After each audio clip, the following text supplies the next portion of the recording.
Here's Dave Bossie, the former Trump deputy campaign manager and a Fox News contributor, and author of the new book, Trump's Enemies. Ed Rendell, former DNC chair and former governor of Pennsylvania, is here as well. Ed, good to see you. Good to see you. All right, I want to start with you. Seth Moulton, a Democratic lawmaker, just tweeted this in the last couple of moments. He says, Congresswoman Marcia Fudge of Ohio is the kind of new leader that we deserve in this party, and I hope she runs for Speaker. We need more women, including women of color, in congressional leadership. What's happening in the Democratic Party tonight?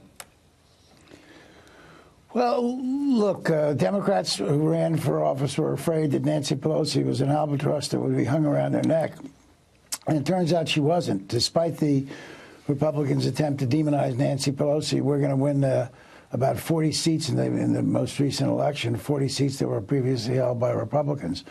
Nancy Pelosi is the reason that most of those Democrats won, because she, by her leadership, and only by her leadership, got the ACA passed without any Republican votes. But Ed, pardon me, if she did such a great job, why are a rising number of Democrats saying, no, we want a new face? Well, I don't think, when you consider what the caucus numbers are, I don't think 17 is a rising number.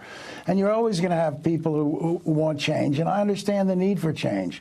But Nancy Pelosi was a great speaker. She saved the country when she found the votes for TARP, for President Bush's TARP program, when the Republicans couldn't pass it. Mm-hmm. She saved the ACA. You ask Barack Obama, and he'll tell you there wouldn't be an ACA without Nancy Pelosi. And the ACA was the reason that most of our candidates won. So let me bring in Dave Bossie. Dave, when the president tweeted a couple of days ago that, look, if the Democrats can't get her to 218 the votes to become Speaker, we'll get Republicans to do it. That's because the president wants her to be Speaker, doesn't he? We desperately want Nancy Pelosi back. Unfortunately, the Democrats took the House. We would love to have, I think, see Nancy Pelosi be Speaker, because she represents, and her negatives are so high across this country that it gives us an opportunity once again to juxtapose Democrat policies of open borders, sanctuary cities, destroying ICE, like Kamala Harris just talked about today, again, whether it's tax hikes, you name the liberal policy, they're going to be for it. And with Nancy Pelosi as Speaker, we're going to be able to say what Republicans stand for and really make a great case again for the president's reelect and taking back the House in 2020. Ed, on that question of open borders, I want to play a little bit more of what Kamala Harris said today, and I want to give you a chance to respond. Listen to this.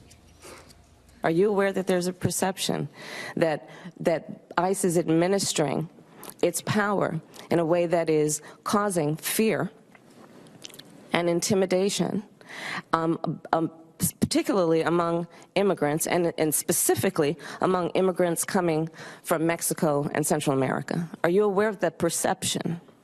I do not see a parallel between the power and the authority that ICE has to do its job.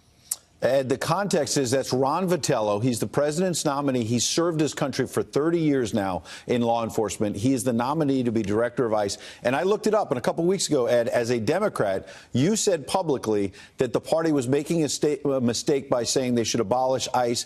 And you said that some of these ideas are not based in reality and that could help the president be reelected in 2020. Why is Kamala Harris not listening to you and comparing ICE agents to the KKK? Well, first of all, I don't know how many people listen to me anymore.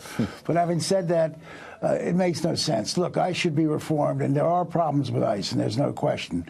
And Senator Harris has identified some of those problems. But ICE also performs vital functions like keeping drug dealers from crossing our borders, keeping people who want to get young girls and turn them into sex slaves. ICE needs reform, but it doesn't need abolishment. If we got rid of ICE, we'd have to come up with an agency just like it. So it makes no sense. Dave, when you look at the Democratic potential field, we're talking about maybe a couple of dozen different senators, House members and whatnot want to get in, whether it's Sherrod Brown, Elizabeth Warren, who might have hurt herself with the DNA test, and all of that back and forth with the president. What about what Kamala Harris said today? Oh, it's outrageous. Look, Ed is exactly right. We need an agency like ICE. To attack ICE is the equivalent of attacking every law enforcement man or woman across this great country. The men and women who put on the uniform every day and go out there to protect us from the bad guys. And that is what this is about. It's about law and order versus lawlessness. It is about supporting law enforcement against the open borders policies that these people support. So I think we need to support ICE. This president certainly supports ICE, and we need Republicans and Democrats to support ICE. And if Ed thinks there needs to be reforms in it, I think that let's talk about those small things around the edges, but let's not demonize an entire police force. Ed, I've got less than 30 seconds, but let's put together what you had previously said that I noted about ICE and some Democrats saying it should be abolished, the Harris comments today, the talk about 85 different subpoenas. There may be things that Democrats want to investigate that might be fair. But do you think the Democrats may overplay their hand in the days ahead? It's always a potential, and the Republicans did it during the Bill Clinton impeachment. Look, we need to show the country we can legislate and get things done. That's even more important than investigations. There are some, as you said, investigations that are probably appropriate, but let's get in there and try to solve the nation's problems. And even if we can't get the bills past the Senate, let's get a good bill. Quick last word from Dave. What we stand for. Go ahead, Dave. And overreach is going to be the watchword of this Congress. They are not going to be able to help themselves because their base demands radical action by this radical new group of congressmen and women who have come to Washington and are going to attack this president at every turn. Dave Bossie, Ed Rendell, appreciate you both coming in. Thanks.